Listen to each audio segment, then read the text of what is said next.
Hello guys, so today just join me as I put the best wide lens for the Sony APS-C camera such as the Sony ZV-E10 Mark II, 6700 and the Sony FX30.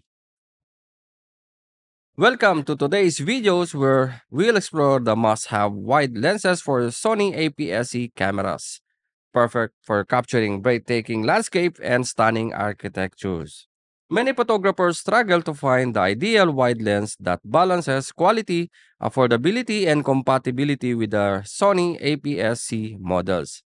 So on today's vlog, guys, I will give you the top contenders into the market, which is a compact size and affordable price for your Sony APS-C camera. Again, such as your Sony ZV-E10 Mark 1 and Mark II, 6700, FX30, Sony 6600, any of your APS-C Sony camera. So without further ado, guys, let's start. But again, before anything else, if you're new to my channel, please consider to subscribe and hit the notification bell so at least you'll be updated for all the videos that I will upload regarding photo, video, and tutorial.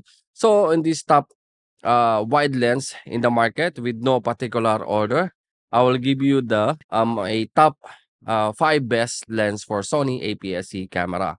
But again, guys, the price of this Sony APS-C lenses, it's depends on your local market, but I base on the best US shop price. So without further ado, guys, let's start now.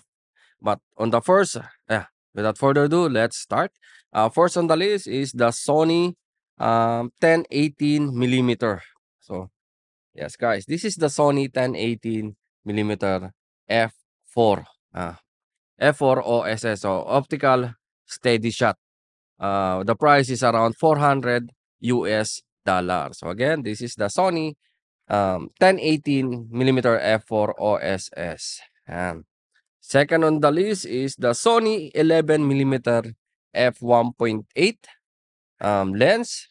So it's around $550. So again, guys, all these prices depends on your local market. So again, the Sony 11 millimeter f1.8. It's 1.8 aperture. I think this is the widest APS-C with the widest lens or bigger aperture lens. It's a 1.8.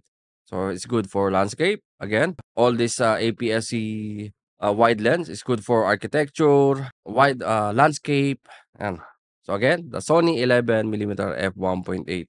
Next is the Sigma. We have the Sigma 1018 f2.8 DCDN contemporary lens, which is around $650. So yeah, the filter size is 67 filter size of the 1018. The 11 millimeter is 55 filter thread, and the 1018 is 62 millimeter filter thread. So next on the line, guys, is the Tamron, the biggest wide angle lens APS-C among these 5 lenses is the Tamron 11-20 millimeter f2.8 wide angle lens. So it's again Tamron 11 millimeter f2.8 DI Mark IIIA RXD lens.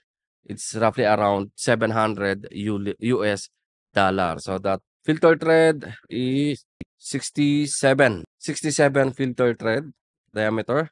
And for the last one, guys, is the Samyang 12 millimeter f2.0 compact ultra wide angle lens. And this is the cheapest at they have two, the 1018 and this one. It's the cheapest. It's also $400.